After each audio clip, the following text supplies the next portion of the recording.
Hello guys, स्वागत है आप सबका। तो आज हम बात करेंगे अदानी ग्रुप और हिडनबर्ग की। हिडनबर्ग के ऊपर अगर देखें तो ये एक रिपोर्ट निकल कर आ रही है। बहुत बड़ी न्यूज़ है, इसको आप देख सकते हैं। अगर आप नए हैं इस चैनल के ऊपर तो ऐसी ही जानकारी के लिए हमारे चैनल को सब्सक्राइब ज़रूर कर लें। अदानी ग्रुप के कई शेयरों के ऊपर हम डेली या फिर time to time technical chart के ऊपर एनालिसिस करते हैं। साथ साथ जो रिपोर्ट होती है उसको भी हम आसान भाषा में समझाने की कोशिश करते हैं। पूरी वीडियो ज़रूर देखें, तब आपको समझ में आएगा।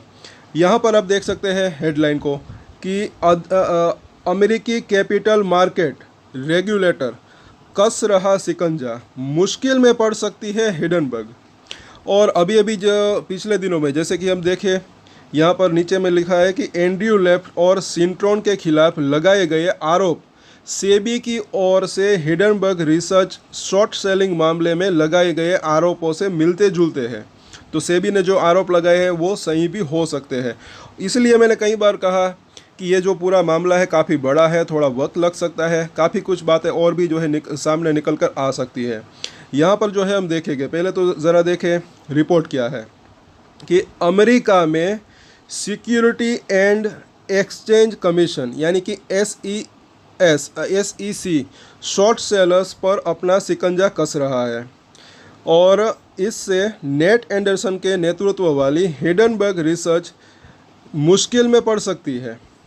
शुक्रवार को अमेरिकी कैपिटल मार्केट रेगुलेटर ने कथित रूप से गलत तरीके से लाभ कमाने के लिए short selling firm Citroën capital और उसके प्रमुख एंड्रयू लेफ्ट के खिलाफ कार्रवाई करने का ऐलान किया है।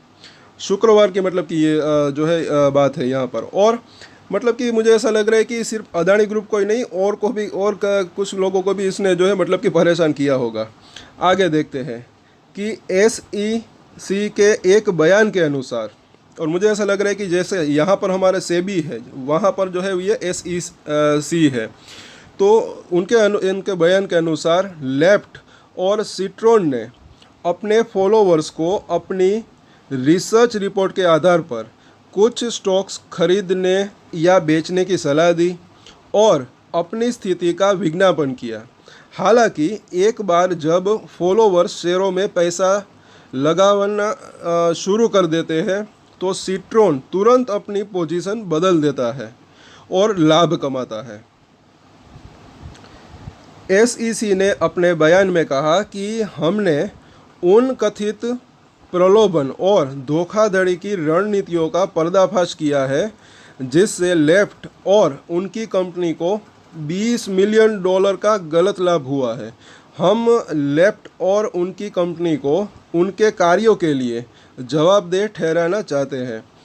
कैलिफोर्निया के सेंट्रल डिस्ट्रिक्ट के लिए यूनाइटेड स्टेट्स डिस्ट्रिक्ट कोर्ट में दायर SEC की शिकायत में लेफ्ट और सिट्रोन कैपिटल पर फेडरल सिक्योरिटीज़ लॉ के तहत धोखाधड़ी रोधी प्रावधानों का उल्लंघन करने का आरोप लगाया गया है। गेम स्टॉप शेयरों में उथल पुथल भरे कारोबार के बाद अमेरिकी कैपिटल मार्केट रेगुलेटर और अन्य प्रवर्तन एजेंसियां 2021 से शॉर्ट सेलर्स की जांच कर रही है। मई 2023 में रॉयटर्स ने न्याय विभाग के एक अधिकारी के हवाले से दावा किया था कि शॉर्ट सेलर्स के खिलाफ कार्रवाई की संभावना है। इसके बाद जांच ने और ज़ोर पकड़ा। तो ये शायद जो है वहाँ की बात है। अब यहाँ पर अदानी ग्रुप की भी हम बात कर लेते हैं। तो लेफ्ट और सिट्रोन के खिलाफ लगाए गए आरोप कुछ ऐसे ही लगते हैं जैसे कि securities and exchange board of India यानी कि सेबी ने हिडनबर्ग रिसर्च शॉर्ट सेलिंग मामले में दावा किया है। पिछले साल जनवरी में हिडनबर्ग रिसर्च ने अदानी ग्रुप के शेयरों पर एक रिपोर्ट प्रकाशित की थी जिसके कारण भारतीय बाज़ारों में भारी बिकवाली हुई थी। इसके बाद के महीनों में अदानी ग्रुप के शेयरों में सुधार हुआ है। अभी मतलब कि काफ़ी जो है कुछ शेयर जो है चढ़ गए हैं। सेबी के सो कॉज नोटिस के अनुसार हिडनबर्ग ने hedge fund manager mark Kingdon और उनकी संस्थाओं के साथ मिलकर एक योजना बनाई जिसका उद्देश्य शॉर्ट पोजीशन बनाने के लिए गैर सार्वजनिक जानकारी की एडवांस नॉलेज का उपयोग करना था। रेगुलेटर ने आरोप लगाया कि किंगडन ने 24 जनवरी 2023 को मसौदा रिपोर्ट आधिकारिक रूप से जारी होने से पहले विदेशी निवेशक के साथ साझा करने के लिए हिडनबर्ग रिसर्च के साथ एक कानूनी समझौता किया था। सेबी की जांच के तहत इसने अमेरिकी कैपिटल मार्केट रेगुलेटर के साथ सूचनाओं का आदान प्रदान किया है। अपने कारण बताओ नोटिस में सेबी ने अदानी ग्रुप के शेयरों में संदिग्ध कारोबार के मामले में हिडनबर्ग रिसर्च को SEC द्वारा जारी किए गए समन के बारे में भी बताया है। ब्लूमबर्ग टेलीविज़न पर शुक्रवार को ब्लूमबर्ग न्यूज़ के वरिष्ठ इक्विटी रिपोर्टर बेली लिप्स चुल्टज ने कहा कि समाचार पोर्टल इस बात पर बारीकी से नज़र रख रहा है कि क्या इस जांच का हिस्सा रहे अन्य प्रमुख नामों को भी इसी तरह के मुकदमों का सामना करना पड़ रहा है।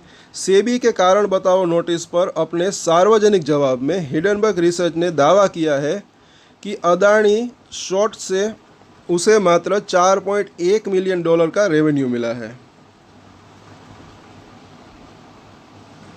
इस रिपोर्ट में इतना ही है, जो कि यहाँ पर इस रिपोर्ट के अनुसार जैसे कि हम देख ले कि अब हिडनबर्ग के ऊपर ही जो है मतलब कि शिकंजा जो है कस सकता है। और यहाँ पर सेबी ने जो कुछ मतलब कि मुझे ऐसा लग रहा है कि जो सेबी ने कारण बताओ नोटिस भेजा, कुछ आरोप लगाए, वो सही भी हो सकते हैं। और बहुत ही जल्द जो है मतलब कि ऐसा लग रहा है कि अदानी ग्रुप को मतलब कि इससे कुछ फ़ायदा भी हो सकता है और साथ साथ कुछ जो है फैसला भी जो है जल्दी आ सकता है कहीं ना कहीं। लेकिन अभी भी मुझे ऐसा लग रहा है कि थोड़ा वक्त लग सकता है। अभी भी कुछ मामले जो और भी है तो वो भी जो है सामने निकल कर आ सकते हैं। और मतलब कि मुझे ऐसा लग रहा है कि अब अगर देखें आगे थोड़ा वक्त और अगर लगता है तो उसमें कुछ बुराई भी नहीं है, क्योंकि ये मामला जो है विदेश से जुड़ा है।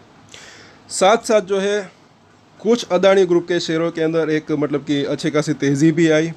उसके पीछे भी जो है कुछ रीज़न हो सकते हैं कि उसके प्रॉफिट और रेवेन्यू के अंदर जो है अच्छी ग्रोथ देखने को मिली। जैसे कि फॉर एग्जांपल अदानी पोर्ट, अच्छा खासा प्रॉफिट और रेवेन्यू के अंदर ग्रोथ देखने को मिली। कुछ के अंदर जो है अब तक जो है तेज़ी ज़्यादा नहीं आई लेकिन उतनी ज़्यादा नहीं आई, जैसे कि Adani total gas, Adani energy solution. लेकिन इसका अगर प्रॉफिट और रेवेन्यू देखें तो उसके अंदर अभी इतनी ग्रोथ नहीं आई, ऐसा मुझे लग रहा है। अब आगे चलकर लेकिन जो है वो प्रॉफिट और रेवेन्यू के अंदर ग्रोथ आ सकती है। उसके बाद जो है शेयर के अंदर भी तेज़ी आने की संभावना रह सकती है। अगर आपकी अदानी ग्रुप के अंदर होल्डिंग है तो सब्सक्राइब ज़रूर कर लें हमारे चैनल को। कई अदानी ग्रुप के शेयरों के ऊपर हम डेली या फिर time to time technical chart के ऊपर एनालिसिस करते हैं और टेक्निकल चार्ट काफ़ी यूज़फुल रह सकते हैं। और एक स्टैंडर्ड डिस्क्लेमर जो कि मैं हमेशा देता हूँ, आप कोई भी ट्रेड ले उससे पहले अपनी रिसर्च करें, अपने फाइनेंशियल एडवाइजर की सलाह ले, उसके बाद ही कोई डिसीजन ले। और डिसीजन ले तो उसकी जिम्मेदारी मैच्योरिटी के साथ खुद ही ले। ये वीडियो मैंने एजुकेशन पर्पस के लिए बनाए, मेरी तरफ से कोई भी बाय या सेल की रिकमेंडेशन नहीं है। Thank you.